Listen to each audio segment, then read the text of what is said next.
동생이 말기암에 걸렸어요. 2023년 6월 6일 국화선목 산 윗밭 풀매기. 안녕하세요. 오늘 스님은 오랜만에 두북 수련원에서 하루 종일 농사일을 했습니다. 어젯밤 길벗 강연을 마치고 서울 정토회관에서 잠을 잔 후 새벽 4시에 일어나 곧바로 두북 수련원으로 출발했습니다. 3시간 30분을 달려 두북 수련원에 도착했습니다. 스님이 지난 2달 동안 해외를 답사하는 동안 텃밭이며 화단이 무성해져 있었습니다. 아침 공양을 하고 11시부터 예비 법사 교육을 받고 있는 화엄반 문수팀 행자님들과 함께 농사일을 시작했습니다. 행자님들은 상추를 따고 앵두를 땄습니다. 고수는 씨를 받기 위해 밭에 두기로 했습니다. 화분에 심은 국화도 잎이 무성해져 있었습니다. 스님은 국화순을 가지런히 잘라주었습니다. 잘라낸 국화순은 빈 화분에 심었습니다. 잎이 많으면 수분이 날아가고 뿌리를 내리는데 방해가 되기 때문에 윗잎만 남겨놓고 다듬었습니다. 화분에 물을 듬뿍 준 후 송곳으로 구멍을 내고 국화를 쏙쏙 심었습니다. 다 심고 나서 한 번 더 물을 충분히 준 후 그늘에 화분을 옮겨두었습니다. 고수밭 사이사이 잡초도 맸습니다. 12시 30분까지 울력을 하고 점심 공양을 했습니다. 공양을 하는 중에 마을 어르신에게 전화가 왔습니다. 얼마 전 농사팀에서 마을 어르신의 논에 이항기로 모를 심어주었습니다. 그런데 중간중간 모가 비어 있어서 할머니가 일주일째 논에 나가 모를 채워서 심는 일을 하고 있다고 했습니다. 뜨거운 날씨에 매일 논에 나가는 할머니가 걱정되어 할아버지가 대신 스님에게 전화를 했습니다. 공양을 마치고 스님과 행자님들은 함께 어르신의 논으로 가보았습니다. 어르신의 논에 가서 살펴보니 사이사이 모가 없는 자리가 있었습니다.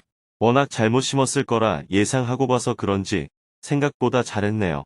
논을 둘러보고 마을 어르신을 찾아뵈었습니다. 아이고, 영감이 괜히 이야기를 해서 스님을 오게 만들었네. 진작 말씀하시지 그랬어요. 그럼 저희들이 얼른 와서 했을 텐데요. 젊은 사람들한테 이야기하기가 그랬지. 그래도 동네 사람들 보기에 남사스러워서 그냥 두고 볼 수가 있어야지. 어르신은 답답했던 이야기를 속 시원하게 풀어냈습니다. 한참 이야기를 듣고 스님이 사과를 드렸습니다. 죄송합니다. 저희들이 내일 아침 일찍 와서 모를 마저 심어 놓을게요. 두북 수련원으로 돌아와 저녁 공양을 하고 햇살이 한풀 꺾인 오후 6시에 행자님들과 다시 울력을 시작했습니다. 이번에는 산 윗밭으로 올라갔습니다. 오랜만에 찾은 산 윗밭은 올라가는 길부터 풀로 뒤덮여 있었습니다. 길부터 예초를 해야겠네요. 산 윗밭도 온통 풀밭이었습니다. 행자님들이 허탈한 웃음을 터뜨렸습니다. 저희들이 한 달 전에 풀을 싹 맸는데 풀이 더 많이 자라있네요. 풀이 얼마나 잘 자랐는지 문수팀 중에서 키가 제일 큰 행자님보다도 더 컸습니다. 스님이 웃으며 말했습니다. 사람이 풀보다 작으면 어떡해요? 아랫단 윗단을 살펴보고 윗단부터 풀을 매기로 했습니다. 오늘은 모란밭 두 두둑만 풀을 맵시다. 2인 1조로 한 명이 먼저 낫을 들고 큰 풀을 베어나가고 뒤이어 한 명이 호미로 작은 풀을 꼼꼼히 뽑았습니다.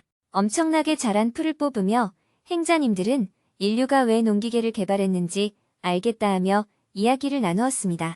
행자님들의 대화를 듣고 스님이 말했습니다. 풀이 잘 자란다는 건 그만큼 지구가 생명력이 있다는 거니까 좋은 일이에요.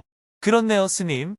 시간이 지나자 모란 밭이 모습을 드러내기 시작했습니다.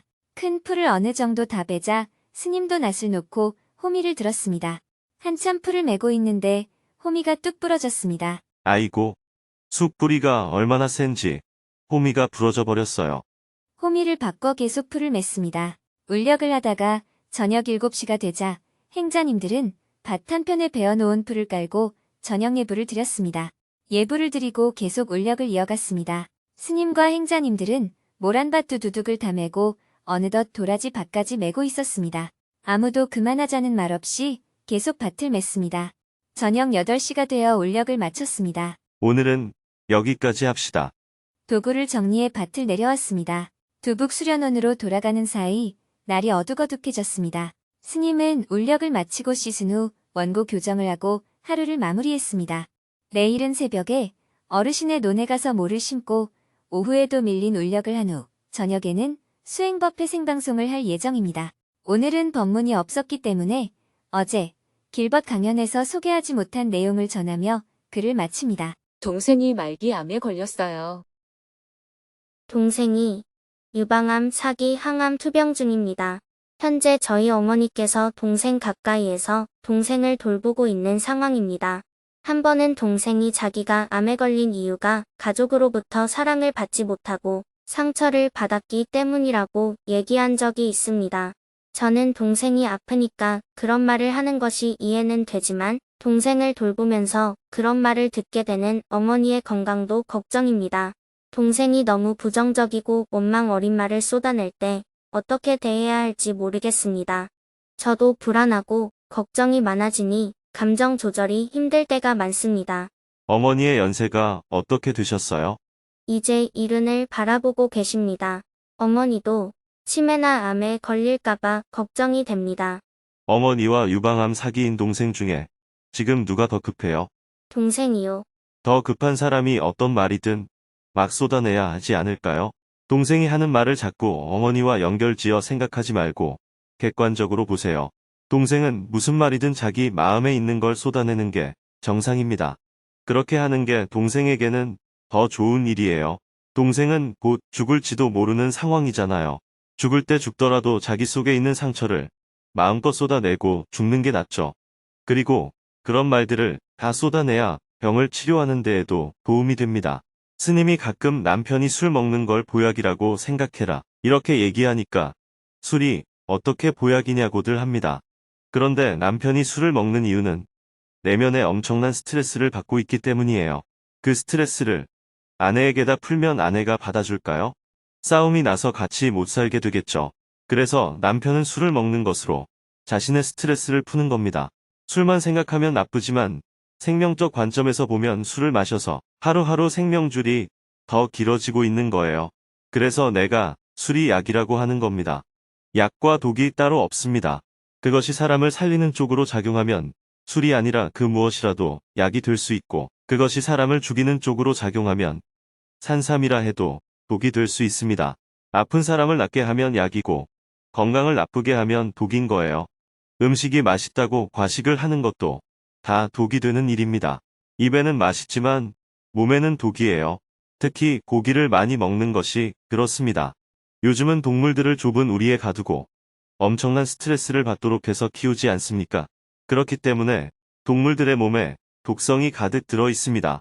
여러분들이 그런 독성이 든 고기를 많이 먹게 되면 여러분들의 몸에도 다 독이 되는 겁니다. 약과 독이 본래 있는 게 아닙니다. 만약 스님이 건강이 안 좋은데 고기 몇 점을 먹었더니 원기를 회복했다고 해봅시다. 그러면 그게 고기예요? 약이에요? 그때는 약이 되는 겁니다. 고기를 안 먹는다고 고집하다가 건강이 나빠지면 본인만 손해인 겁니다. 마찬가지로 약을 안 먹어서 죽는 사람도 있습니다. 종교적인 믿음 때문에 수혈을 안 해서 죽는 사람도 간혹 있고요. 이런 것은 믿음의 영역에서 생기는 일들입니다. 동생이 그런 식으로 마음속에 있는 한을 풀어내는 것은 오히려 병을 치료하는데 도움이 됩니다. 조금이나마 수명이 더 연장될 수도 있고요. 한을 품고 죽으면 원귀가 된다 하는 말이 있듯이 설령 죽더라도 한을 풀고 죽는 것이 동생에게 더 좋은 것입니다. 그러니 동생이 마음껏 얘기하도록 오히려 맞장구를 쳐주면서 들어주면 됩니다. 그래, 내가 어릴 때 참 힘들었지. 언니가 여태껏 잘 몰라줘서 미안해. 이렇게 얘기해주고 동생의 말을 많이 들어주세요. 엄마도 딸에게 내가 널 키운다고 얼마나 고생했는데 그런 소리를 하느냐 이렇게 얘기하면 안 됩니다. 엄마도 부족해서 그랬어. 지금이라도 옛날에 마음 아팠던 거 전부 얘기하렴. 이런 식으로 아픈 사람의 얘기를 들어주는 게 좋습니다. 그런데 엄마가 동생의 얘기를 온전히 들어줄 수준이 안 되면 그건 어쩔 수가 없어요. 그렇다고 엄마를 나무랄 수도 없어요. 엄마도 자신의 한이 있으니까 그럴 수밖에 없는 겁니다.